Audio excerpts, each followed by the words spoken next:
जय श्री कृष्ण। ओम नमो भगवते वासुदेवाय नमः। आप सुन रहे हैं पौराणिक अमृतवाणी द्वारा प्रसारित महाभारत कथा। कथा को सुनने के लिए हमारे चैनल को लाइक शेयर एंड सब्सक्राइब करें। चलिए आगे की कथा प्रारंभ करते हैं। सात्यकी का राजा अलम्बुश और त्रिगर्त और शूरसेन देश के वीरों को परास्त करके अर्जुन के पास पहुंचना तथा अर्जुन का धर्मराज के लिए चिंतित होना। राजा धृतराष्ट्र कहने लगे, संजय, मेरा दैदीप्यमान यश दिनों दिन मंद पड़ता जा रहा है। मेरे अनेकों योद्धा मारे गए हैं, इसे मैं अपने समय का फेर ही समझता हूँ। अब मुझे यही अनुमान होता है कि जयद्रथ जीवित नहीं है। अच्छा, वह युद्ध जैसे जैसे हुआ उसका यथावत वर्णन करो। जो उस विशाल वाहिनी को अकेला ही मथित करके भीतर घुस गया था, उस सात्यकी के युद्ध का तुम यथावत वर्णन करो। संजय ने कहा, राजन, सात्यकी अपने श्वेत घोड़ों से जुते हुए रथ पर बैठकर बड़ी गर्जना करता हुआ जा रहा था। आपके सब महारथी मिलकर भी उसे रोकने में सफल न हुए। इस समय राजा अलम्बुश उसके सामने आया और उसे रोकने का प्रयत्न करने लगा। महाराज, उन दोनों वीरों का जैसा संग्राम हुआ वैसा तो कोई भी नहीं हुआ।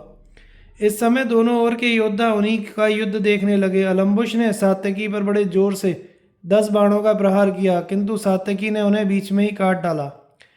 फिर उसने धनुष को कान तक खींचकर सात्यकी पर 3 तीखे बाण छोड़े।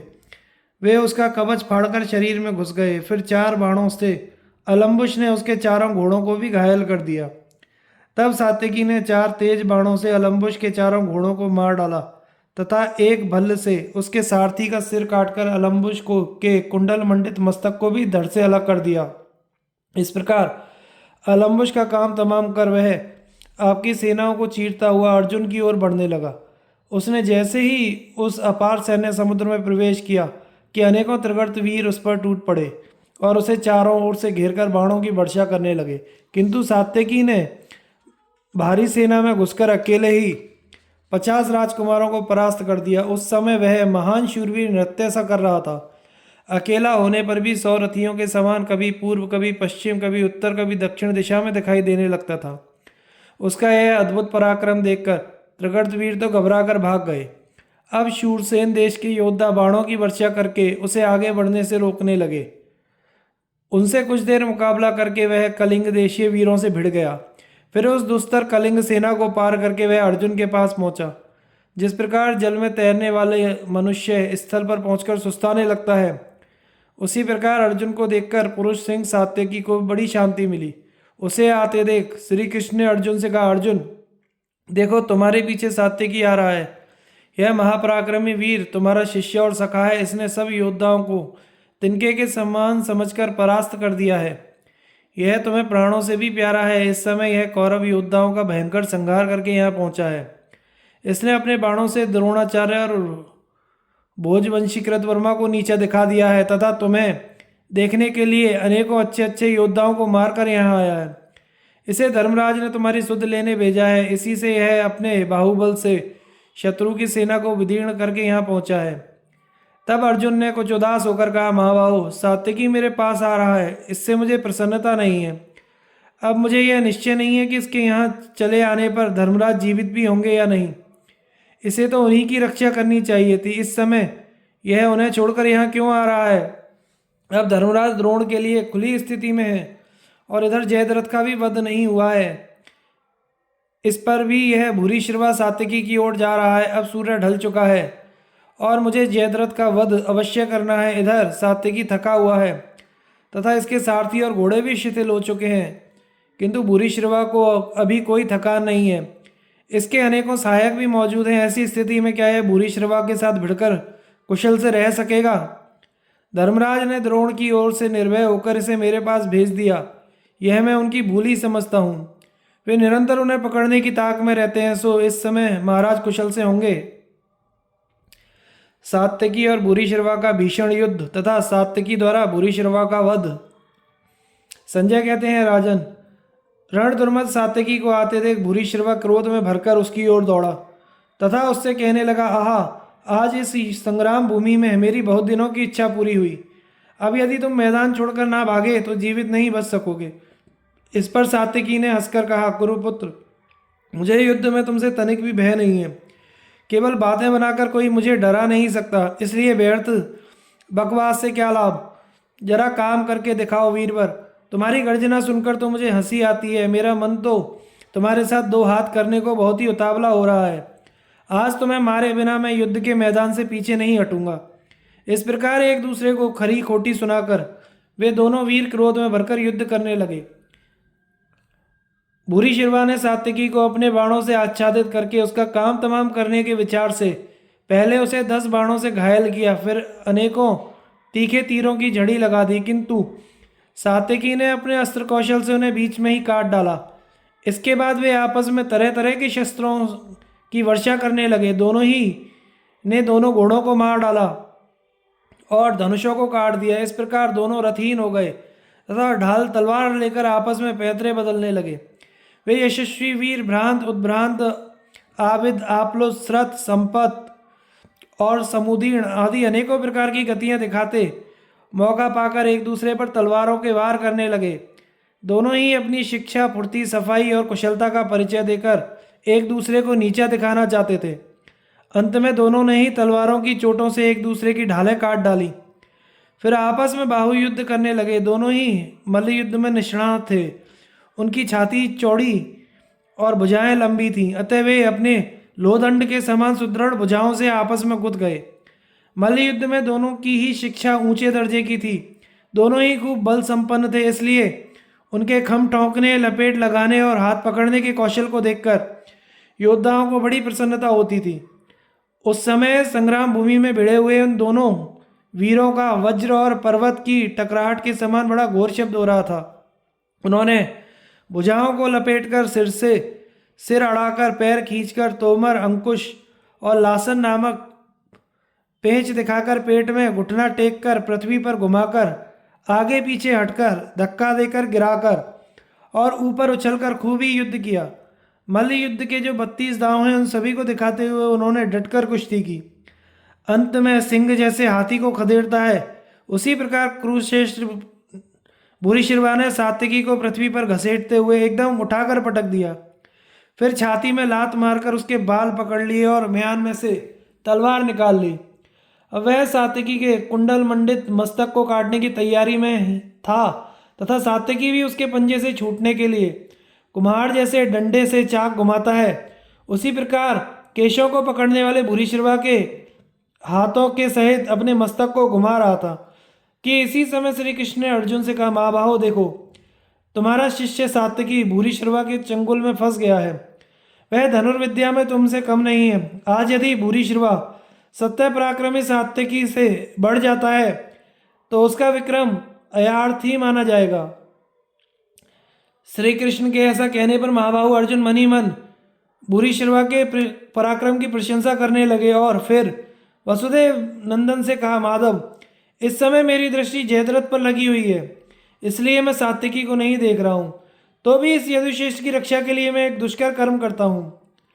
ऐसा कहकर श्री कृष्ण की बात मानते हुए उन्होंने गांडीव पर एक पहना बाण चढ़ाया और उसे भूरिश्रवा की भुजा को काट डाला जिसमें वह तलवार लिए था। यह देखकर सभी प्राणियों को दुख हुआ। भूरिश्रवा सात्विकी को छोड़कर अलग खड़ा हो गया और अर्जुन की निंदा करने लगा। उसने कहा, अर्जुन, मैं दूसरे से युद्ध करने में लगा हुआ था, तुम्हारी ओर तो मेरी दृष्टि ही नहीं थी। ऐसी स्थिति में तुमने मेरा हाथ काटकर बहुत ही क्रूर कर्म किया है। जब धर्मराज युधिष्ठिर पूछेंगे तो क्या तुम उनसे यही कहोगे कि मैंने संग्राम भूमि में सात्विकी के साथ युद्ध करने में लगे हुए भूरिश्रवा को मार डाला है? तुम्हें यह अस्त्र नीति साक्षात इंद्र ने सिखाई है या महादेव जी अथवा द्रोणाचार्य ने? तुम तो संसार में अस्त्र धर्म के सबसे बड़े ज्ञाता हो। फिर भला दूसरे के साथ युद्ध करते समय तुमने मुझ पर क्यों प्रहार किया? मनुष्य मतावले, डरे हुए, रथहीन, प्राणों की भिक्षा मांगने वाले या दुख में पड़े हुए पुरुष पर कभी वार नहीं करते। फिर तुमने यह नीच पुरुषों के योग्य अत्यंत दुष्कर पाप कर्म क्यों किया? सत्पुरुष तो ऐसा कभी नहीं करते। सत्पुरुषों के लिए तो उन्हीं कामों को करना आसान बताया गया है जिन्हें भले आदमी किया करते हैं।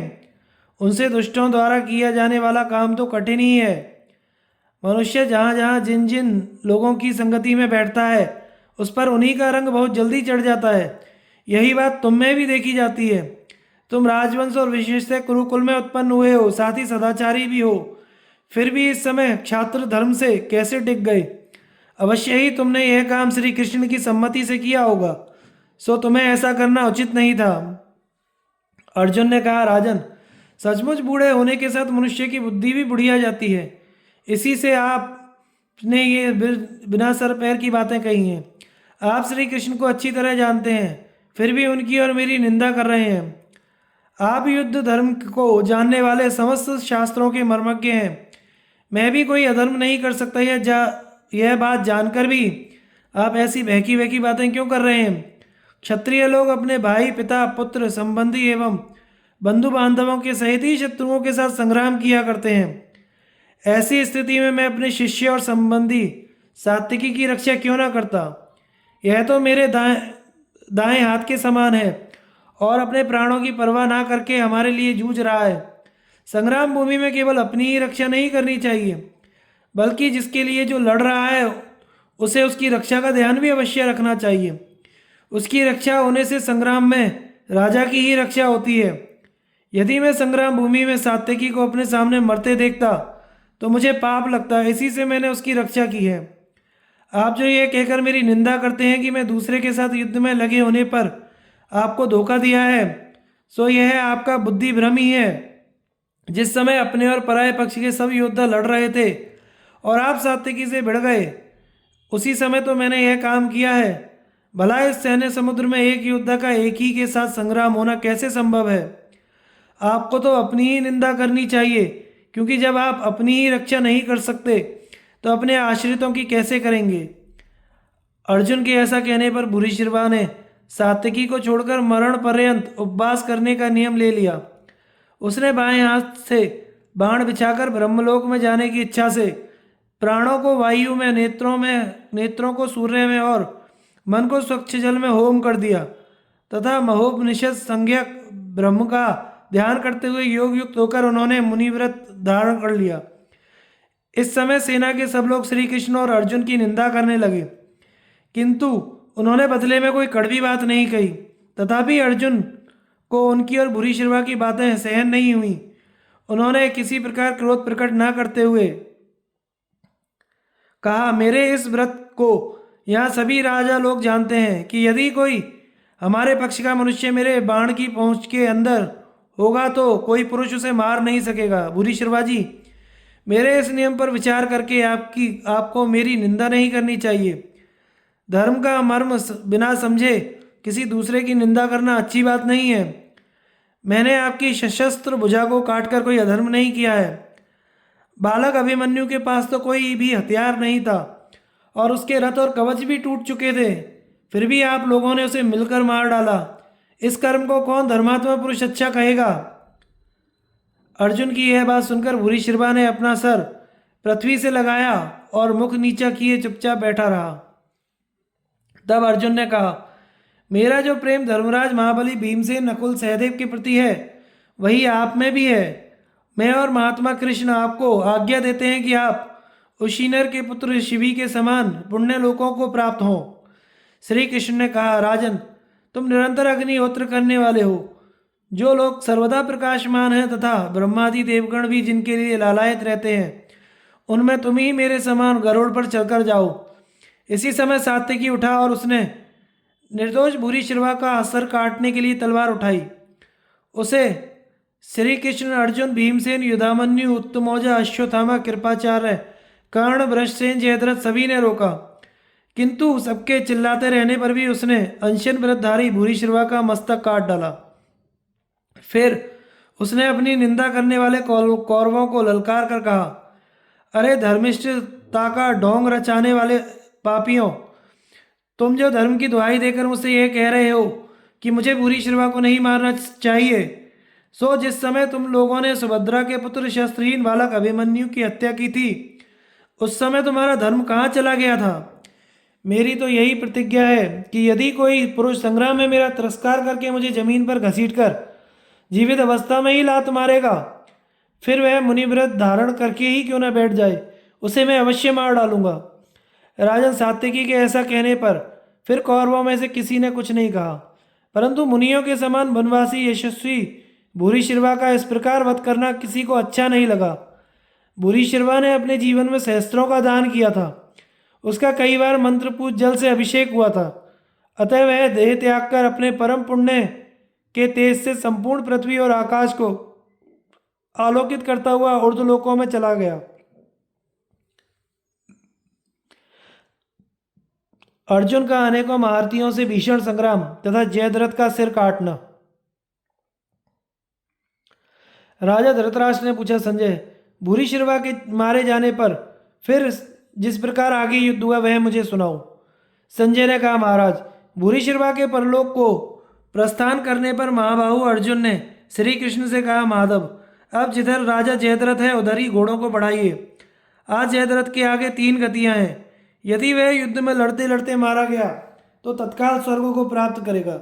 यदि पीठ दिखाकर भागते समय मेरे बाण का शिकार हो गया तो नरक में पड़ेगा, और यदि भाग गया तो अपयश का भागी होगा। अब सूर्य बड़ी तेजी से अस्ताचल की ओर बढ़ रहा है, इसलिए आपको मेरी प्रतिज्ञा सफल कराने का प्रयत्न करना चाहिए। आप घोड़ों को ऐसी तेजी से चलाइए जिसमें सूर्य अस्त न हो और मेरी प्रतिज्ञा पूरी हो जाए और मैं जयद्रथ को मार सकूं। तब अश्वविद्या में कुशल भगवान कृष्ण ने घोड़ों को जयद्रथ के रथ की ओर हाँका। अर्जुन को जयद्रथ का वध करने के लिए बढ़ते देख दुर्योधन ने कर्ण से कहा, वीरवर, अब थोड़ा ही दिन रह गया है। आज अपने बाणों से तुम शत्रु पर प्रहार करो। यदि किसी प्रकार आज का दिन बीत गया तो फिर निश्चय ही हमारी विजय होगी, क्योंकि सूर्यास्त तक जयद्रथ की रक्षा हो जाने पर अर्जुन की प्रतिज्ञा झूठी हो जाएगी और वह स्वयं ही अग्नि में प्रवेश कर जाएगा। फिर अर्जुन के ना रहने पर तो इसके भाई और अनुयायी लोग एक मुहूर्त में भी जीवित नहीं रह सकेंगे। इस प्रकार हम निष्कंटक होकर पृथ्वी का राज्य भोगेंगे। अतः तुम अश्वत्थामा, कृपाचार्य, शल्य और तथा मुझे और दूसरे योद्धाओं को भी साथ लेकर अर्जुन के साथ पूरी शक्ति से संग्राम करो। दुर्योधन की यह बात सुनकर कर्ण ने कहा, प्रचंड प्रहार करने वाले महान धनुर्धर वीरवर भीम ने अपने बाणों से मेरे शरीर को बहुत ही जर्जरित कर दिया है, तो भी युद्ध में डटा ही रहना चाहिए। इस नियम के कारण मैं यहाँ खड़ा हुआ हूँ। भीम के विशाल बाणों से व्यथित होने के कारण मेरे अंगों में हिलने डुलने की भी शक्ति नहीं है। तथापि अर्जुन जयद्रथ को ना मार सके, इस उद्देश्य से मैं यथाशक्ति युद्ध करूँगा, क्योंकि मेरा जीवन तो आप ही के लिए है। जिस समय कर्ण और दुर्योधन इस प्रकार बातें कर रहे थे, अर्जुन अपने पहने बाणों से आपकी सेना का संहार करने लगे। अनेकों हाथी, घोड़े, ध्वजा, छत्र, धनुष, चवर योद्धाओं के सिर उनके बाणों से कट कट कर सब ओर गिरने लगे। आग जिस प्रकार घास फूस को जला डालती है, उसी प्रकार अर्जुन बात की बात में आपकी सेना का संहार कर डाला। इस प्रकार जब अधिकांश योद्धा मारे गए तो वे बढ़ते बढ़ते जयद्रथ के पास पहुंच गए। अर्जुन का यह पराक्रम आपके पक्ष के वीर ना सह सके। अतः जयद्रथ की रक्षा के लिए दुर्योधन, कर्ण, वृषसेन, शल्य, अश्वत्थामा और कृपाचार्य और स्वयं जयद्रथ ने भी उन्हें चारों ओर से घेर लिया। ये सब महारथी जयद्रथ को पीछे रखकर श्री कृष्ण और अर्जुन का वध करने की इच्छा से निर्भय होकर उनके चारों ओर घूमने लगे।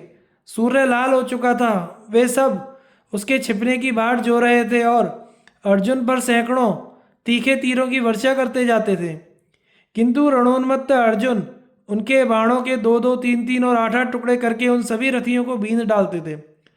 उन पर अश्वत्थामा ने 25, वृषसेन ने 7, दुर्योधन ने 20, कर्ण और शल्य ने 3-3 बाणों से वार किया। इस प्रकार सब लोग भयंकर गर्जना करते हुए उन्हें बार बार बींधने लगे। फिर जल्दी ही सूर्यास्त हो जाए, इस अभिलाषा से उन्होंने अपने रथों को सटाकर मंडलाकार खड़ा कर लिया। इस तरह चारों ओर से उन पर बाणों की वर्षा करने लगे, किंतु इस पर भी दुर्धर्ष वीर धनंजय आपकी सेना के अनेकों वीरों को धराशायी कर सिंधुराज की ओर बढ़ते गए। तब कर्ण अपने वेग युक्त बाणों से उनकी गति को रोकने का प्रयत्न करने लगा। उसने उन पर 50 बाणों से वार किया। इस पर अर्जुन ने उसका धनुष काटकर 9 बाणों से उसकी छाती पर चोट की।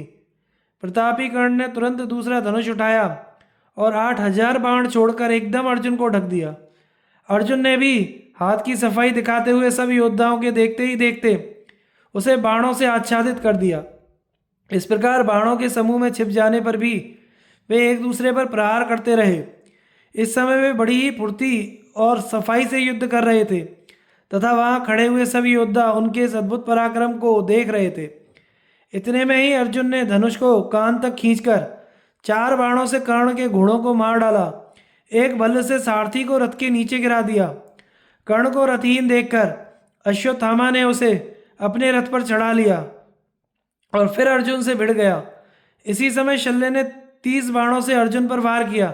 कृपाचार्य ने 20 बाणों से श्री कृष्ण को और 12 से अर्जुन को बींधा तथा सिंधुराज ने 4 से और वृषसेन ने 7 बाणों से श्री कृष्ण और अर्जुन को घायल किया।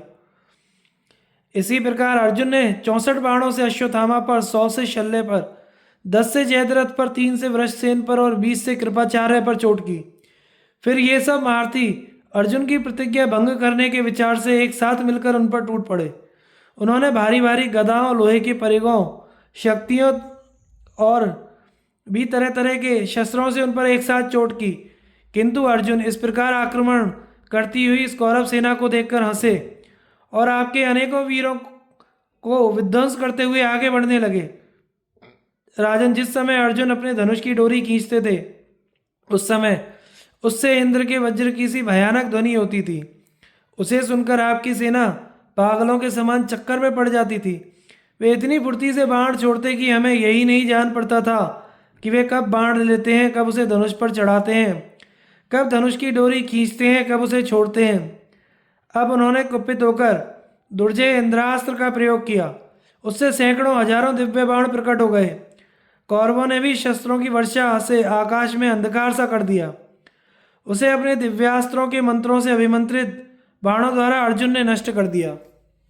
इस समय शूरवीरता का दम भरने वाले आपके जो वीर उनके सामने आए वे सभी आग की लपट पर गिरने वाले पतंगों के समान नष्ट हो गए।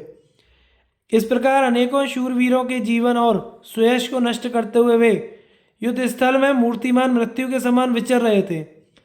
अर्जुन ने उस समय जो अति दुस्तर अस्त्र प्रलय किया उसमें अनेकों अच्छे अच्छे वीर डूब गए।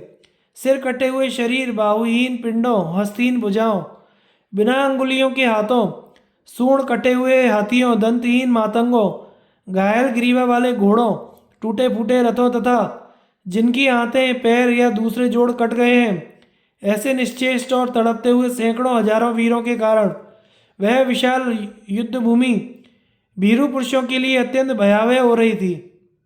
अर्जुन का ऐसा मूर्तिमान काल के समान अभूतपूर्व पराक्रम देखकर कौरवों में बड़ी सनसनी फैल गई। इस प्रकार भयानक कर्म द्वारा अपनी भीषणता की छाप छोड़ लगाकर वे बड़े बड़े महारथियों को लांघकर आगे बढ़ गए।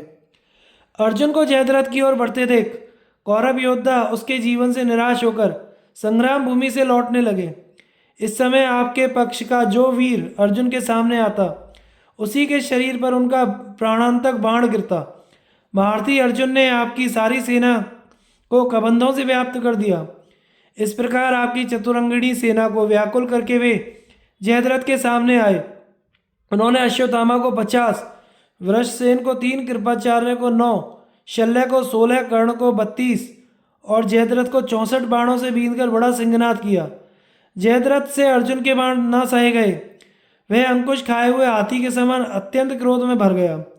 अतः उसने 3 बाणों से श्री कृष्ण और 6 से अर्जुन को बींधकर 8 बाणों से उनके घोड़ों को घायल कर डाला। एक बाण उनकी ध्वजा पर छोड़ा, किंतु अर्जुन ने उसके छोड़े हुए बाणों को व्यर्थ करके एक ही साथ 2 बाण मारकर उसके सारथी के सिर और ध्वजा को काट डाला। इसी समय सूर्य को बड़ी तेजी से अस्ताचल के समीप जाते देख श्री कृष्ण ने कहा, पार्थ, इस समय जयद्रथ को 6 महारथियों ने अपने बीच में कर रखा है। अतः संग्राम में इन 6 को परास्त किए बिना जयद्रथ को मारना संभव नहीं है।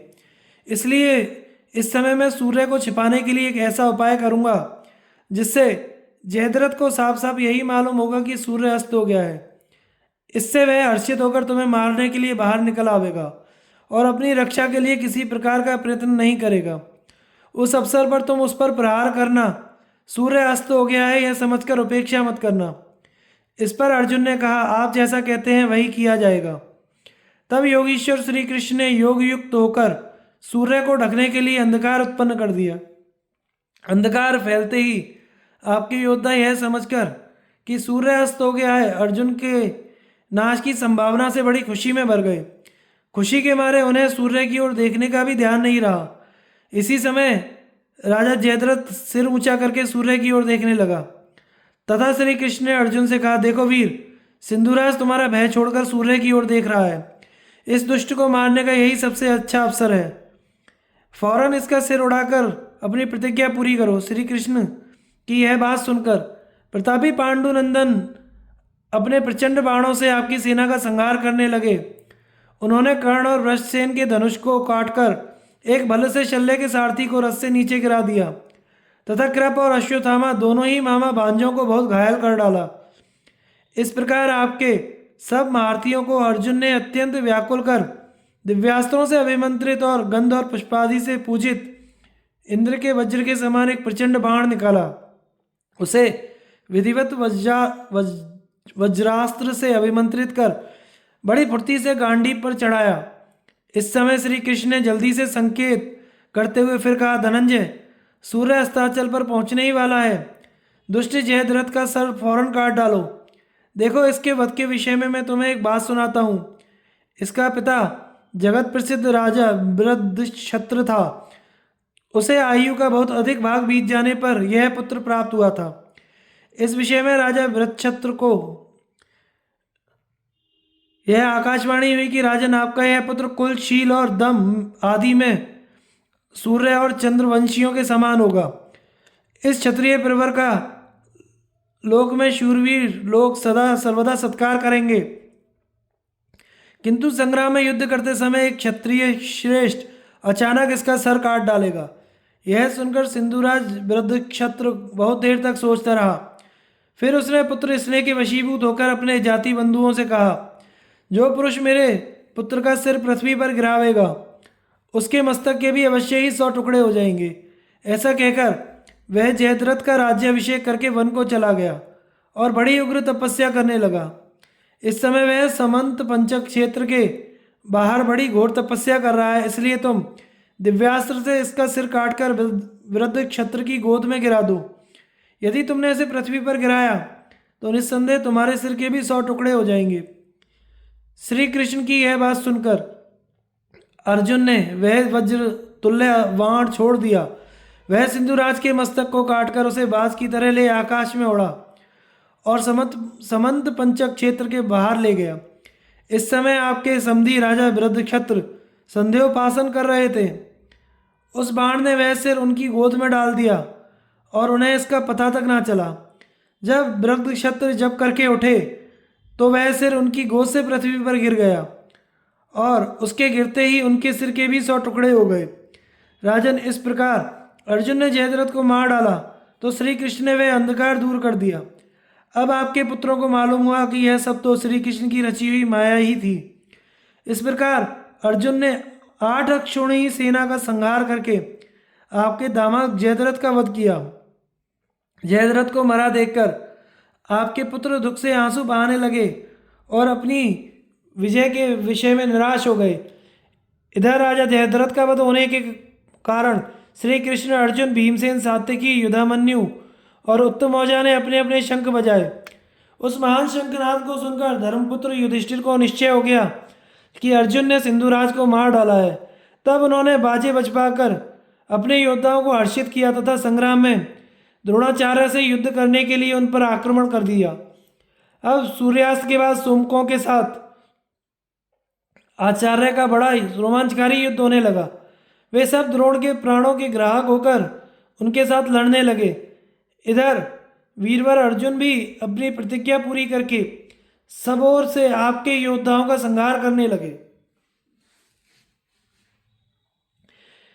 कृपाचार्य की मूर्छा और सात्यकी तथा कर्ण का युद्ध।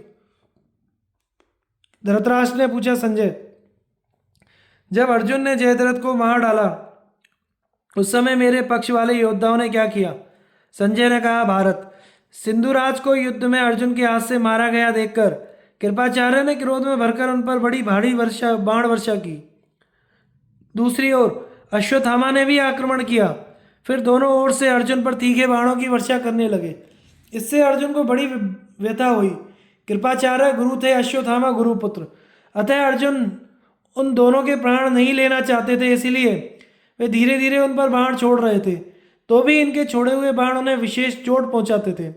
अधिक बाण लगने के कारण उन दोनों को बड़ी वेदना हुई। कृपाचार्य तो रथ के पिछले भाग में बैठ गए और उन्हें मूर्छा आ गई। यह देखकर सारथी उन्हें रणभूमि से बाहर ले गया। उनके हटते ही अश्वत्थामा भी वहां से भाग गया। कृपाचार्य को अपने बाणों की पीड़ा से मूर्छित देखकर अर्जुन को बड़ी दया आई। उनकी आंखों से आंसुओं की धारा बहने लगी और वे बहुत दीन होकर रथ पर बैठे बैठे इस प्रकार विलाप करने लगे। पापी दुर्योधन के जन्म लेते समय ही महाबुद्धिमान विदुर जी ने राजा धृतराष्ट्र से कहा था, यह बालक अपने वंश का नाश करने वाला है, इसे मृत्यु के हवाले कर दिया जाए, तभी कुशल है। इससे कुरुवंश के प्रमुख महारथियों को महान भय प्राप्त होगा। उन सत्यवादी महात्मा की कही हुई बात आज प्रत्यक्ष दिखाई दे रही है। दुर्योधन के कारण आज मैं अपने गुरु को बाण शैया पर सोते देख रहा हूँ। क्षत्रियों के ऐसे आचार और बल पौरुष को धिक्कार है। मेरे जैसा कौन मनुष्य ब्राह्मण आचार्य से द्रोह करेगा। हाय शरद्वान ऋषि के पुत्र मेरे आचार्य और द्रोण के परम सखा एक कृप आज मेरे ही बाणों से पीड़ित होकर रथ की बैठक में पड़े हैं। इच्छा ना रहते हुए भी मैंने इन्हें बाणों से बहुत घायल कर दिया है। अब इन्हें दुख पाते देख मेरे प्राणों को बड़ा कष्ट हो रहा है। पहले की बात है, एक दिन अस्त्र विद्या की शिक्षा देते हुए आचार्य कृप ने मुझसे कहा था, कुरुनंदन, शिष्य को गुरु पर किसी तरह प्रहार नहीं करना चाहिए। उन साधु महात्मा एवं आचार्य के इस आदेश का मैंने आज युद्ध में पालन नहीं किया। गोविंद, मुझे धिक्कार है कि इन पर भी बारंबार हाथ उठाता हूँ। अर्जुन इस प्रकार विलाप कर ही रहे थे कि राधा नंदन कर्ण सिंधुराज को मारा गया देखकर उन पर चढ़ आया। यह देखकर पांचाल राज के दोनों पुत्रों और सात्यकी ने सहसा कर्ण पर धावा किया। भारती अर्जुन ने जब कर्ण को आते देखा तो हंसकर भगवान देवकी नंदन से कहा, जनार्दन, यह देखिए कर्ण सात्यकी के रथ की ओर बढ़ा जा रहा है। युद्ध में सात्यकी ने जो भूरिश्रवा को मार डाला है, यह उससे सहा नहीं जाता। अतः जहाँ कर्ण जा रहा है वहीं आप भी घोड़ों को हाँक कर ले चलिए। अर्जुन के ऐसा कहने पर भगवान श्री कृष्ण ने यह समयोचित बात कही। पांडुनंदन, कर्ण के लिए सात्यकी अकेला ही काफी है। फिर जब पांचाल राज के दो पुत्र भी उसके साथ हैं तो तब तो कहना ही क्या। इस समय कर्ण के साथ तुम्हारा युद्ध होना ठीक नहीं है, क्योंकि उसके पास इंद्र की दी हुई शक्ति मौजूद है। तुम्हें मारने के लिए वह बड़े यत्न से उसे रखता है और बराबर उसकी पूजा करता है। अतः कर्ण को जैसे तैसे सात्विकी के पास ही जाने दो। मैं उस दुरात्मा के अंतकाल को जानता हूँ और समय आने पर बताऊंगा। फिर तुम अपने बाणों से उसे इस भूतल पर मार गिराओगे। धृतराष्ट्र ने पूछा, संजय, भूरिश्रवा और जयद्रथ के मारे जाने पर जब कर्ण और सात्यकी का युद्ध हुआ उस समय सात्यकी के पास तो कोई रथ था ही नहीं, फिर वह किसके रथ पर सवार हुआ? संजय ने कहा, महाराज, भगवान श्री कृष्ण भूत और भविष्य को भी जानते हैं। उनके मन में यह बात पहले से ही आ गई थी कि भूरिश्रवा सात्यकी को हरा देगा। अतः उन्होंने अपने सारथी दारुक को आज्ञा दे दी थी कि तुम सवेरे ही मेरा रथ जोत कर तैयार रखना। राजन, देवता, गंधर्व, यक्ष, सर्प, राक्षस अथवा मनुष्य कोई भी श्री कृष्ण और अर्जुन को नहीं जीत सकते। ब्रह्मा आदि देवता और सिद्ध पुरुष इन दोनों के अनुपम प्रभाव को जानते हैं। अब युद्ध का समाचार सुनिए। सात्यकी को रथहीन देखकर और कर्ण को उस पर धावा करते देखकर भगवान श्री कृष्ण अपने महान शंख पांचजन्य को ऋषभ स्वर से बजाया। शंखनाद सुनते ही दारुक भगवान का संदेश समझ गया और रथ उनके पास ले आया। फिर सात्यकी भगवान की आज्ञा से उस पर जा बैठा। वह रथ विमान के समान दैदीप्यमान था। सात्यकी उस पर सवार हो बाणों की झड़ी लगाता हुआ कर्ण की ओर दौड़ा। उस समय अर्जुन के चक्र रक्षक युधामन्यु और उत्तमौजा भी कर्ण पर टूट पड़े। कर्ण ने भी बाण वर्षा करते हुए क्रोध में भरकर सात्यकी के ऊपर धावा किया। इन दोनों में जैसा युद्ध हुआ वैसा इस पृथ्वी पर देवलोक में देवता, गंधर्व, असुर, नाग और राक्षसों का युद्ध भी नहीं सुना गया। महाराज, उन दोनों के अद्भुत पराक्रम को देखकर सभी योद्धा युद्ध बंद कर उन्हीं दोनों के अलौकिक संग्राम को मुग्ध होकर देखने लगे। दारुक का सारथी कर्म भी अद्भुत था। वह कभी रथ को आगे बढ़ाता, कभी पीछे हटाता, कभी मंडलाकार में चारों ओर घुमाने लगता, कभी बहुत आगे बढ़कर सहसा लौट आता। उसके रथ संचालन की कला देख आकाश में खड़े हुए देवता, गंधर्व और दानव भी विस्मय से विमुग्ध हो रहे थे। सभी बड़ी सावधानी से कर्ण और सात्यकी का युद्ध देख रहे थे। वे दोनों वीर एक दूसरे पर बाणों की झड़ी लगा रहे थे। सात्यकी ने अपने सहायकों की चोट से कर्ण को खूब घायल किया। कर्ण भी बुरी शिरवा और जलसंध की मृत्यु से खींचा हुआ था। वह सात्यकी को अपनी दृष्टि से दग्ध करता हुआ बारंबार बड़े वेग से धावा करता, किंतु सात्यकी उसे कुपित देख अपनी बाण वर्षा के द्वारा बराबर बीनता ही रहा। रण में उन दोनों के पराक्रम की कहीं तुलना नहीं थी। दोनों के अंग प्रत्यंग छेद रहे थे। थोड़ी ही देर में सात्यकी ने कर्ण के संपूर्ण शरीर में घाव कर दिया और एक भल्ल मारकर उसके सारथी को भी रथ की बैठक से नीचे गिरा दिया। इतना ही नहीं, अपने तीखे तीरों से उसने कर्ण के चारों श्वेत घोड़े भी मार डाले। फिर ध्वजा काटकर उसके रथ के भी सैकड़ों टुकड़े कर दिए। इस प्रकार सात्यकी ने आपके पुत्र के देखते देखते कर्ण को रथहीन कर दिया। तब कर्णपुत्र वृषसेन, मद्रास, शल्य, द्रोण नंदन अश्वत्थामा ने आकर सात्यकी को सब ओर से घेर लिया। उधर कर्ण के रथहीन हो जाने से संपूर्ण सेना में हाहाकार मच गया। कर्ण शोकोच्छ्वास खींचता हुआ तुरंत ही दुर्योधन के रथ पर जा बैठा। सात्यकी कर्ण तथा आपके पुत्रों को मारने में समर्थ था, तो भी उसने अर्जुन और भीमसेन की प्रतिज्ञा रखने के लिए उनके प्राण नहीं लिए, केवल उन्हें घायल और व्याकुल करके छोड़ दिया। जिस समय पिछली बार जुआ खेला गया था, उसी समय भीमसेन ने आपके पुत्रों को और अर्जुन ने कर्ण को मार डालने की प्रतिज्ञा की थी। कर्ण आदि प्रधान प्रधान वीरों ने सात्यकी को मार डालने का पूरा प्रयत्न किया, किंतु वे सफल न हो सके। अश्वत्थामा, कृतवर्मा तथा अन्य सैकड़ों क्षत्रिय महारथियों को सात्यकी ने एक ही धनुष से परास्त कर दिया। वह श्री कृष्ण और अर्जुन के समान पराक्रमी था। उसने आपकी संपूर्ण सेना को हंसते हंसते जीत लिया। तत्पश्चात दारुक का छोटा भाई एक सुंदर रथ सजाकर सात्यकी के पास ले आया। उसी पर सवार हो सात्यकी ने पुनः आपकी सेना पर धावा किया। फिर दारुक इच्छा अनुसार श्री कृष्ण के पास चला गया। इधर कौरव भी कर्ण के लिए एक सुंदर रथ ले आए, जिसमें बड़े वेगवान उत्तम घोड़े जुते हुए थे। उस रथ पर यंत्र रखा था, पताका फहराती थी, नाना प्रकार के शस्त्र रखे हुए थे और उसका सारथी सुयोग्य था। उस रथ पर बैठकर कर्ण ने भी शत्रुओं पर आक्रमण किया। राजन, उस युद्ध में भीमसेन ने आपके 31 पुत्रों को मार डाला। इस प्रकार आपकी अनीति के कारण ही ये भयंकर संहार हुआ। अर्जुन का कर्ण को फटकारना, युधिष्ठिर का अर्जुन आदि से मिलना और भगवान का स्तवन। संजय ने कहा, महाराज, एक तो भीमसेन का रथ टूट गया था, दूसरे कर्ण ने उन्हें अपने बागवाणों से खूब पीड़ित किया।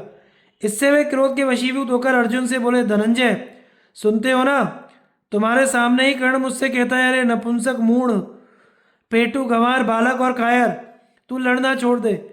मेरे विषय में ऐसी बात मुंह से निकालने वाला मनुष्य मेरा वध्य है। इसलिए तुम इसका वध करने के लिए मेरी बात याद रखो और ऐसा उद्योग करो जिससे मेरा वचन मिथ्या न हो। भीमसेन की बात सुनकर अर्जुन आगे बढ़े और कर्ण के निकट जाकर बोले, पापी कर्ण, तू आप ही अपनी तारीफ किया करता है। संग्राम भूमि में डटे हुए शूरवीरों को दो ही परिणाम प्राप्त होते हैं, जीत या हार। आज युद्ध में सात्यकी ने तुझे रथहीन कर दिया था। तेरी इंद्रियां विकल हो रही थी, तू मौत के निकट पहुंच चुका था, तो भी तेरी मृत्यु मेरे हाथ से होने वाली है, यह सोचकर ही सात्यकी ने तुझे जीवित छोड़ दिया है। दैवयोग से तूने भी महाबली भीमसेन को किसी तरह रथहीन किया है, किंतु ऐसा करके जो तूने उनके प्रति कड़वी बातें कही हैं, वह महान पाप है। यह काम नीच पुरुषों का है। आखिर तू सूत का ही तो पुत्र ठहरा। तेरी समझ गंवारों की सी क्यों ना हो। महापराक्रमी भीमसेन के प्रति तूने जो अप्रिय बातें सुनाई हैं, वे सहन करने योग्य नहीं है। सारी सेना देख रही थी, हमारी और श्री कृष्ण की भी उधर ही दृष्टि थी, जबकि आर्य भीम ने तुझे अनेकों बार रथहीन किया था, परंतु उन्होंने तेरे लिए एक बार भी कड़ी जबान नहीं निकाली। इतने पर भी जो तूने उन्हें बहुत से कटु वचन सुनाए हैं तथा मेरी अनुपस्थिति में तुम सबने मिलकर जो सुभद्रानंदन अभिमन्यु का वध किया है, उस अन्याय का अब तुझे शीघ्र ही फल मिलेगा। अब मैं तुझे तेरे सेवक पुत्र और बंधुओं सहित मार डालूंगा। युद्ध में तेरे देखते देखते तेरे पुत्र वृषसेन का वध करूंगा। उस समय मोहवश यदि दूसरे राजा भी मेरे पास आएंगे तो उनका भी संहार कर डालूंगा। यह बात मैं अपने शस्त्रों की शपथ खाकर कहता हूँ। इस प्रकार जब अर्जुन ने कर्ण के पुत्र का वध करने की प्रतिज्ञा की, उस समय रथियों ने महान तुमुलनाद किया। वह अत्यंत भयंकर संग्राम अभी चल ही रहा था। इतने में सूर्य अस्ताचल पर पहुंचे। अर्जुन की प्रतिज्ञा पूरी हो चुकी थी, अतः भगवान श्री कृष्ण ने उन्हें छाती से लगाकर कहा, विजय, बड़े सौभाग्य की बात है कि तुमने अपनी बहुत बड़ी प्रतिज्ञा पूर्ण कर ली। यह भी बहुत अच्छा हुआ कि पापी वृत्रक्षत्र अपने पुत्र के साथ मारा गया। भारत गौरव सेना के मुकाबले में आकर देवताओं का दल भी परास्त हो सकता है, इसमें तनिक भी संदेह नहीं है। अर्जुन, मैं तो तीनों लोकों में तुम्हारे सिवा किसी दूसरे पुरुष को ऐसा नहीं देखता जो इस सेना के साथ लोहा ले सके। तुम्हारा बल और पराक्रम रुद्र, इंद्र और यमराज के समान है। आज अकेले तुमने जैसा पुरुषार्थ किया है ऐसा कोई भी नहीं कर सकता। इसी प्रकार जब तुमने बंधु बांधवों वो सहित कर्ण को मार डालोगे तो पुनः तुम्हें बधाई दूंगा। अर्जुन ने कहा, माधव, यह तो तुम्हारी ही कृपा है जिससे मैंने प्रतिज्ञा पूरी की। तुम जिनके स्वामी हो, रक्षक हो, उनकी विजय होने में आश्चर्य ही क्या है। अर्जुन के ऐसा कहने पर भगवान धीरे धीरे घोड़ों को हाँकते हुए चले और युद्ध का वह दारुण दृश्य अर्जुन को दिखाने लगे। वे बोले, अर्जुन, जो लोग युद्ध में विजय और महान सुयश पाने की इच्छा कर रहे थे, वे ही ये शूरवीर नरेश आज तुम्हारे बाणों से मरकर पृथ्वी पर सो रहे हैं। इनके शरीर का मर्म स्थान छिन्न भिन्न हो गया है। ये बड़ी विकलता के साथ मृत्यु को प्राप्त हुए हैं। यद्यपि इनकी देह में प्राण नहीं है, तो भी बदन पर धमकती हुई दीप्ति के कारण ये जीवित से दिखाई पड़ दे रहे हैं। साथ ही इनके नाना प्रकार के अस्त्र शस्त्र वाहन यहाँ पड़े हुए हैं जिनसे यह रणभूमि भर गई है। इस प्रकार संग्राम भूमि का दर्शन कराते हुए भगवान कृष्ण ने स्वजनों के साथ अपना पांचजन्य शंख बजाया। फिर अजातशत्रु राजा युधिष्ठिर के पास जा उन्हें प्रणाम करके कहा, महाराज, सौभाग्य की बात है कि आपका शत्रु मारा गया। इसके लिए आपको बधाई है। आपके छोटे भाई ने अपनी प्रतिज्ञा पूरी की, यह बड़े हर्ष का विषय है। यह सुनकर राजा युधिष्ठिर रथ से कूद पड़े और श्री कृष्ण तथा अर्जुन को गले लगाकर मिले। उस समय वे आनंद के उमड़ते हुए आंसुओं से भीग रहे थे। वे बोले, कमल नयन श्री कृष्ण, आपके मुख से यह प्रिय समाचार सुनकर मेरे आनंद की सीमा नहीं है। वास्तव में अर्जुन ने यह अद्भुत काम किया है। सौभाग्य की बात है कि आज मैं आप दोनों महारथियों को प्रतिज्ञा के भार से मुक्त देख रहा हूँ। यह बहुत अच्छा हुआ कि पापी जयद्रथ मारा गया। कृष्ण, आपके द्वारा सुरक्षित हो पार्थ ने जो जयद्रथ का वध किया है, इससे मुझे बड़ी प्रसन्नता हुई है। आप तो सदा सब प्रकार से हमारा प्रिय और हित साधन में ही लगे रहते हैं। जनार्दन, जो काम देवताओं से भी नहीं हो सकता था, उसे अर्जुन ने आपके ही बुद्धि, बल और पराक्रम से संपन्न किया है। यह चराचर जगत आपकी कृपा से अपने अपने वर्णाश्रमोचित मार्ग में स्थित हो जब होमादि कर्मों में प्रवृत्त होता है। पहले यह सारा दृश्य प्रपंच एकाणव में निमग्न अंधकार में था। आपके ही अनुग्रह से यह पुनः जगत के रूप में प्रकट हुआ है। आप संपूर्ण लोकों की सृष्टि करने वाले अविनाशी परमेश्वर हैं। आप ही इंद्रियों के अधिष्ठाता हैं। जो आपका दर्शन पा जाते हैं उन्हें कभी मोह नहीं होता। आप पुराण पुरुष हैं, परम देव हैं, देवताओं के भी देवता, गुरु एवं सनातन हैं। जो लोग आपकी शरण में जाते हैं वे कभी मोह में नहीं पड़ते। ऋषिकेश, आप आदि अनंत से रहित विश्व विधाता और अविकारी देवता हैं। जो आपके भक्त हैं वे बड़े बड़े संकटों से पार हो जाते हैं। आप परम पुरातन पुरुष हैं, पर से भी पर हैं। आप परमेश्वर की शरण लेने वाले भक्त को मुक्ति प्राप्त होती है। चारों वेद जिनका यशगान करते हैं, जो सभी वेदों में गाए जाते हैं, उन महात्मा श्री कृष्ण की शरण लेकर मैं अनुपम कल्याण प्राप्त करूंगा। पुरुषोत्तम, आप परमेश्वर हैं, ईश्वरों के ईश्वर हैं, पशु पक्षी तथा मनुष्यों के भी ईश्वर हैं। अधिक क्या कहें, जो सबके ईश्वर हैं उनके भी आप ही ईश्वर हैं। मैं आपको नमस्कार करता हूँ माधव। आप ही सबकी उत्पत्ति और प्रलय के कारण है। सबके आत्माएं आपका अभ्युदय हो। आप धनंजय के मित्र हेतु रक्षक हैं। आपकी शरण में जाने से मनुष्य की सुखपूर्वक उन्नति होती है भगवान। प्राचीन महर्षि मार्कंडे जी आपके चरित्रों को जानने वाले हैं। उन्होंने कुछ दिन पहले ही आपके महात्म्य और प्रभाव का वर्णन किया था। असित देवल महातपस्वी नारद और मेरे पिता में व्यास जी भी आपकी महिमा का गायन किया करते हैं। अतः तेज स्वरूप परब्रह्म सत्य महान तप कल्याण में तथा जगत के आदि कारण है। आप ही ने इस स्थावर जंगम रूप जगत की सृष्टि की है। जगदीश्वर, जब प्रलय काल उपस्थित होता है उस समय यह आदि अंत से रहित आप परमेश्वर में लीन हो जाता है। वेदों के विद्वान आपको धाता, अजन्मा, अव्यक्त, भूतात्मा, महात्मा, अनंत तथा विश्वेतोमुख आदि नामों से पुकारते हैं। आपका रहस्य गूढ़ है। आप सबके कारण और इस जगत के स्वामी हैं। आप ही परमदेव नारायण परमात्मा और ईश्वर हैं। ज्ञान स्वरूप श्री हरि और मुमुक्षुओं के आश्रयभूत भगवान विष्णु भी आप ही हैं। आपके तत्व को देवता भी नहीं जानते। ऐसे सर्वगुण संपन्न आप परमात्मा को हमने अपना सखा बनाया है। युधिष्ठिर के इस प्रकार कहने पर भगवान श्री कृष्ण बोले, धर्मराज, आपकी उग्र तपस्या, परम धर्म, साधुता और सरलता से ही पापी जयद्रथ मारा गया है। संसार में शस्त्र ज्ञान, बाहुबल, धैर्य, शीघ्रता और अमोघ बुद्धि में कहीं कोई भी अर्जुन के समान नहीं है। इसी से आपके छोटे भाई ने रणभूमि में शत्रु सेना का संहार करके सिंधुराज का मस्तक काट डाला है। यह सुनकर युधिष्ठिर ने अर्जुन को गले लगाया और उनके बदन पर हाथ फेरकर शाबाशी देते हुए कहा, अर्जुन, जिसे इंद्र सहित संपूर्ण देवता भी नहीं कर सकते थे, वह काम आज तूने कर दिखाया। सौभाग्य का विषय है कि इस समय तुम्हारे सिर का भार उतर गया और जयद्रथ को मारकर तुमने अपनी प्रतिज्ञा पूरी की।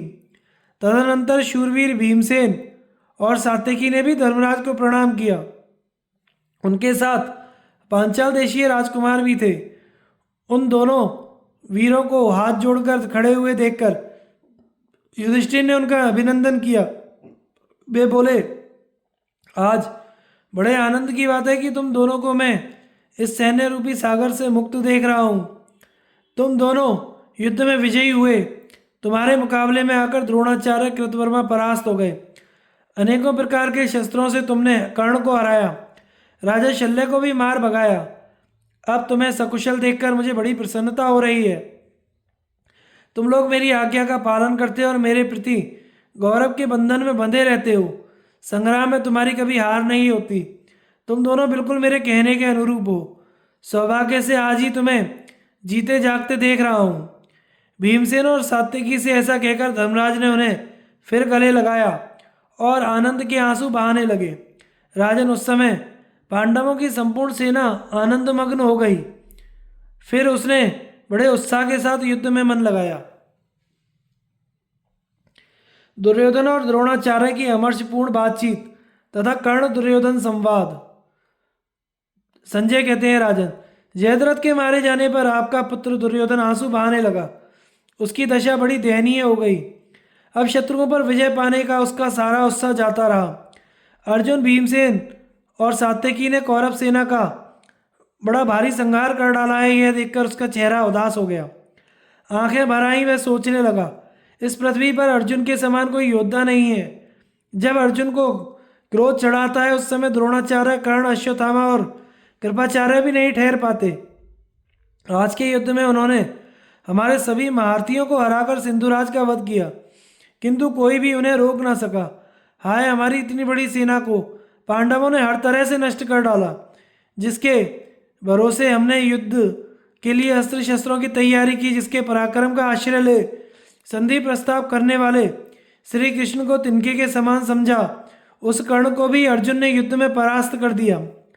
महाराज, सारे जगत का अपराध करने वाला आपका पुत्र दुर्योधन जब इस प्रकार सोचते सोचते मन ही मन व्याकुल हो गया तो आचार्य द्रोण का दर्शन करने के लिए उनके पास गया और उनसे कौरव सेना के महान संहार का समाचार सुनाया।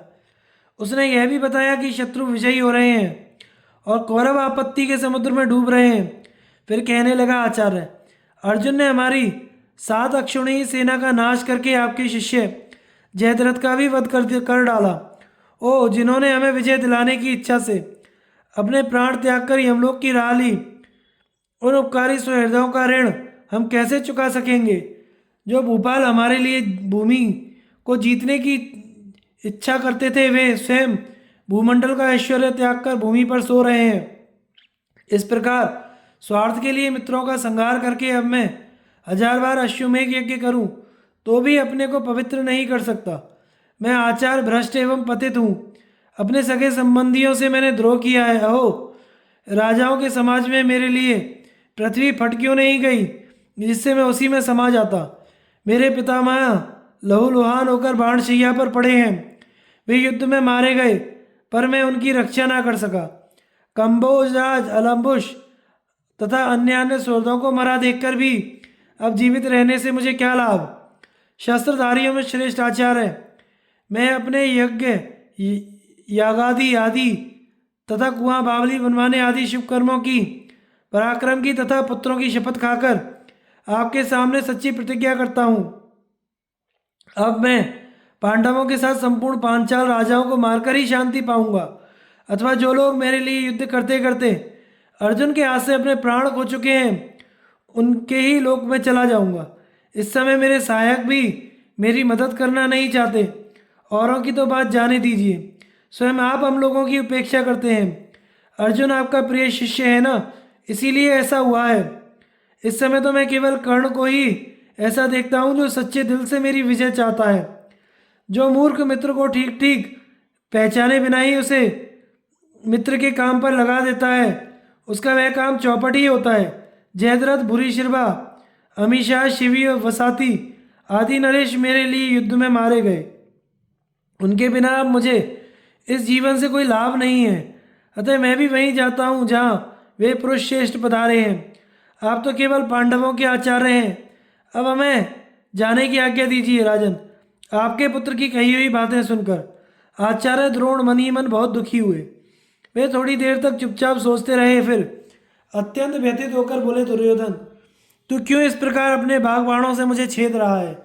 मैं तो सदा ही तुझसे कहता आया हूँ कि अर्जुन को युद्ध में जीतना असंभव है। जिन भीष्म पितामह को हम लोग त्रिभुवन का सर्वश्रेष्ठ वीर समझते थे, वे भी जब मारे गए तो औरों से क्या आशा रखें। तूने जब जुआ खेलना आरंभ किया था उस समय विदुर ने कहा था, बेटा दुर्योधन इस कौरव सभा में शकुनी जो पासे फेंक रहा है, इन्हें पासा ना समझो, ये एक दिन तीखे बाण बन जाएंगे। वही पासे अब अर्जुन के हाथ से बाण बनकर हमें मार गिरा रहे हैं। उस दिन विदुर की बात तेरी समझ में नहीं आई। विदुर जी धीर हैं, महात्मा पुरुष हैं, उन्होंने तेरे कल्याण के लिए अच्छी बातें कही थी, किंतु तूने विजय के उल्लास में अनसुनी कर दी। आज जो यह भयंकर संहार मचा हुआ है वह उनके वचनों के ही अनादर का फल है। जो मूर्ख अपने हितैषी मित्रों की हितकर वचन की अवहेलना करके मनमाना बर्ताव करता है, वह थोड़े समय में शोचनीय दशा को प्राप्त हो जाता है। यही नहीं, तूने एक और बड़ा भारी अन्याय किया है कि हम लोगों के सामने द्रौपदी को सभा में बुलाकर अपमानित किया।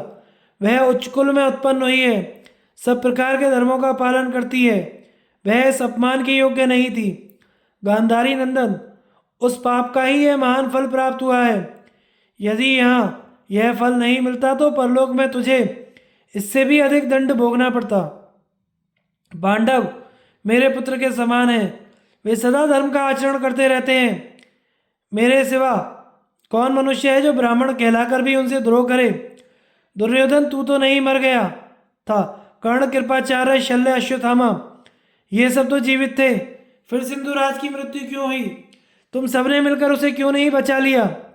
राजा जयद्रथ विशेषतः मुझ पर और तुझ पर ही अपनी जीवन रक्षा के भरोसे किए बैठा था, तो भी जब अर्जुन के हाथ से उसकी रक्षा ना की जा सकी तो मुझे अब जीवन की रक्षा का कोई स्थान दिखाई नहीं देता। जहाँ बड़े बड़े महारथियों के बीच सिंधुराज, जयद्रथ और भूरिश्रवा मारे गए, वहाँ तू किसके बचने की आशा करता है, जिन्हें इंद्र सहित संपूर्ण देवता नहीं मार सकते थे। उन भीष्म जी को जब से मृत्यु के मुख में पड़ा देखा है, तब से यही सोचता हूँ कि यह पृथ्वी तेरी नहीं रह सकती। यह देखो, पांडवों और संजयों की सेना एक साथ मिलकर मुझ पर चढ़ी आ रही है। दुर्योधन, अब मैं पांचाल राजाओं को मारे बिना अपना कवच नहीं उतारूंगा। आज युद्ध में वही कर्म करूंगा जिससे तेरा हित हो।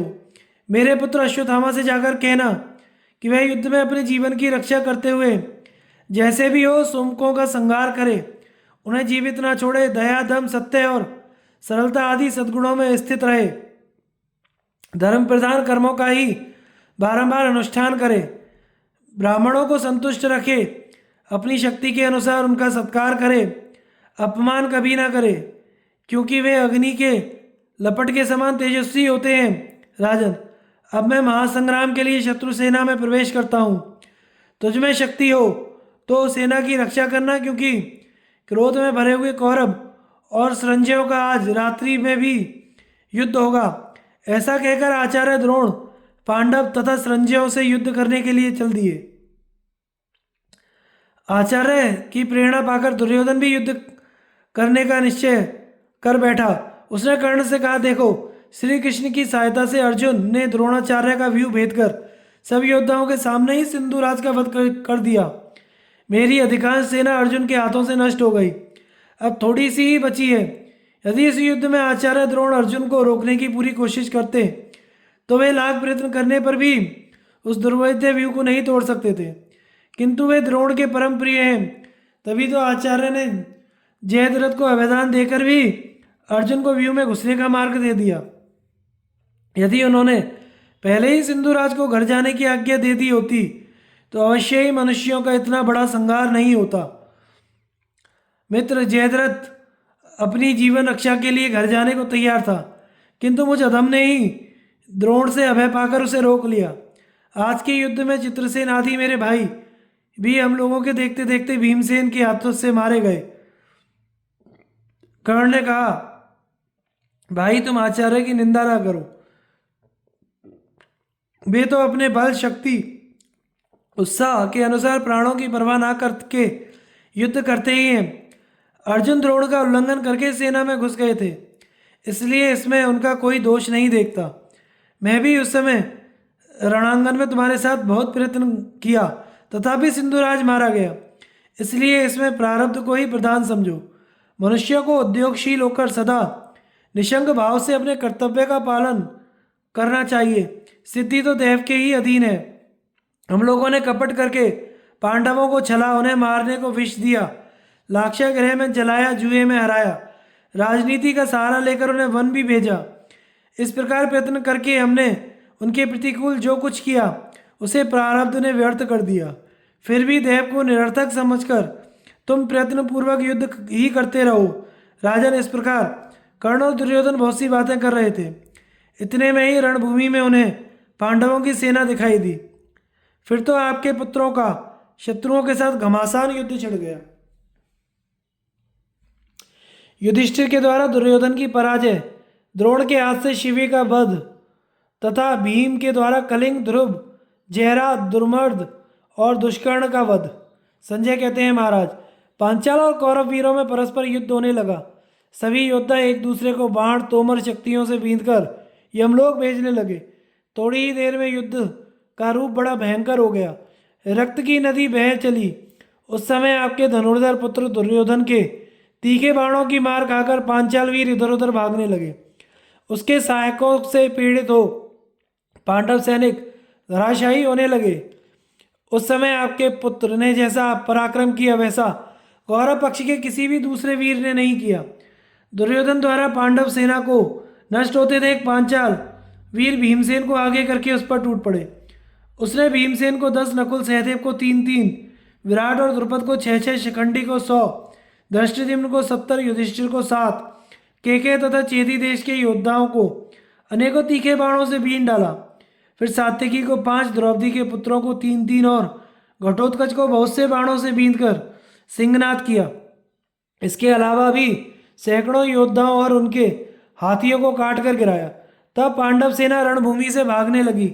यह देखकर राजा युधिष्ठिर क्रोध में भरकर आपके पुत्र को मार डालने की इच्छा से उसकी ओर बढ़े। दुर्योधन ने 3 बाणों से धर्मराज के सारथी को घायल करके एक बाण से उनके धनुष को काट दिया। तब युधिष्ठिर ने शीघ्र ही दूसरा धनुष ले 2 भल्लों से दुर्योधन के भी धनुष के 3 टुकड़े कर दिए। फिर 10 तीखे सहायकों से उसे बीन दिया। युधिष्ठिर के छोड़े हुए बाण दुर्योधन के मर्म स्थानों को छेद कर पृथ्वी में समा गए। तदनंतर धर्मराज ने दुर्योधन पर एक और भयंकर बाण चलाया। उसकी चोट से दुर्योधन को मूर्छा आ गई और वह रथ की बैठक में लुढ़क गया। थोड़ी देर में जब होश आया तो पुनः सुदृढ़ धनुष हाथ में लिया। इतने में ही विजयाभिलाषी पांचाल वीर तुरंत दुर्योधन के पास आ पहुंचे। उन्हें आते देख आचार्य द्रोण ने दुर्योधन की रक्षा के लिए भी उन्हें बीच में ही रोक लिया।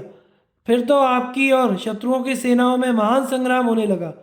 उस समय अर्जुन, सात्यकी, युधिष्ठिर, भीमसेन, नकुल, सहदेव सेना सहित धृष्टद्युम्न, राजा विराट, केकय, मत्स्य, शाल तथा राजा द्रुपद ने भी द्रोणाचार्य पर धावा किया।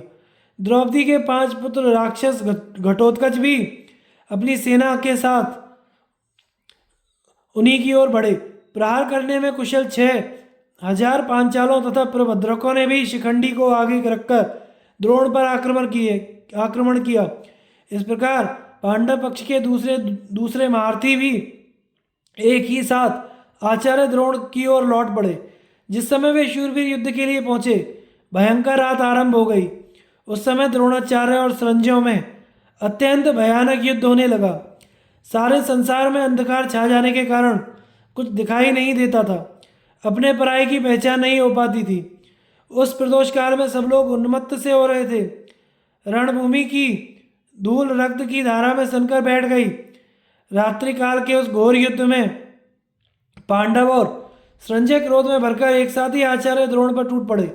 किंतु आचार्य के सामने जो जो प्रधान महारथी आए, उनमें से कुछ को तो उन्होंने यमलोक भेज दिया, बाकी सबको मार भगाया। द्रोण ने अकेले ही हजारों हाथी, 10,000 रथ, लाखों पैदल, अरबों घुड़सवार काट डाले। धृष्टद्युम्न के पुत्रों तथा केकयों को भी शीघ्रगामी सहायकों से घायल कर प्रेतलोक पहुंचा दिया। इस प्रकार द्रोणाचार्य को शत्रु सेना का संहार करते देख प्रतापी राजा शिवी अत्यंत में क्रोध में भरे हुए उनके मुकाबले में आ डटे। पांडव सेना के महारथी को आते देख द्रोण ने 10 बाण मारकर उन्हें घायल किया। राजा शिवी ने तुरंत बदला लिया। उन्होंने 30 बाणों से द्रोण को घायल करके एक भल्ल से उनके सारथी को मार डाला। तब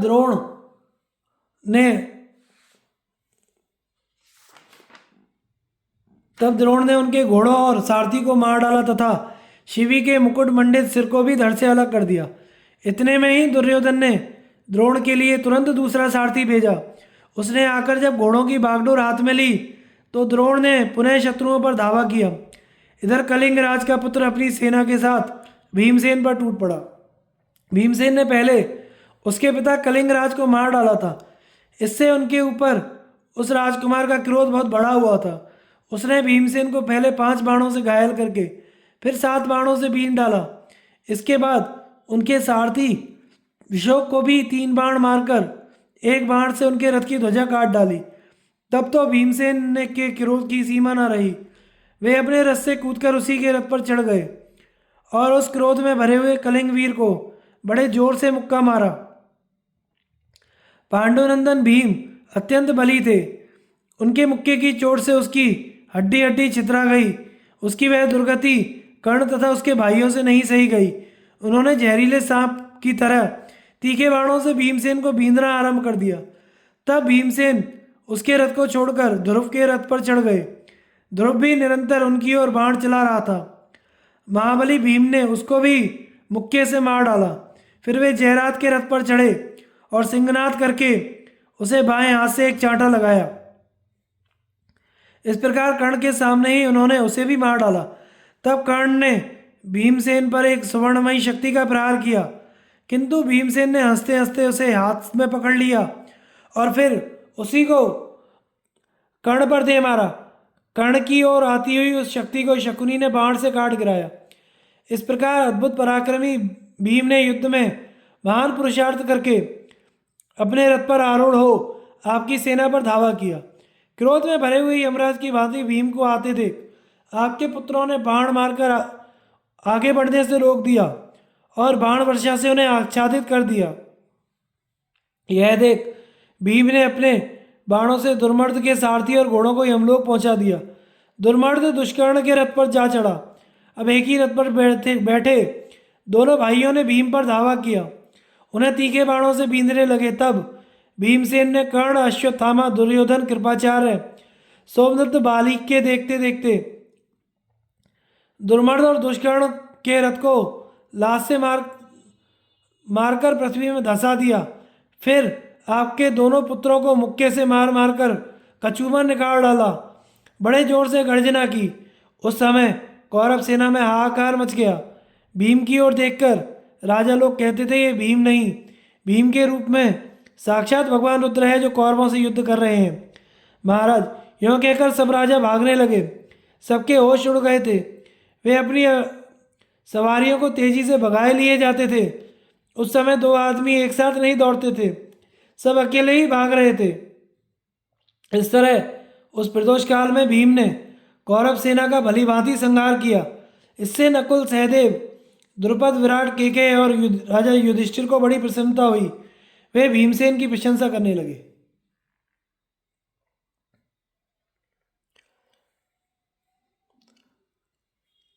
आगे की कथा का प्रसारण हम अगले भाग में करेंगे। धन्यवाद। हमारे चैनल को लाइक, शेयर एंड सब्सक्राइब करें।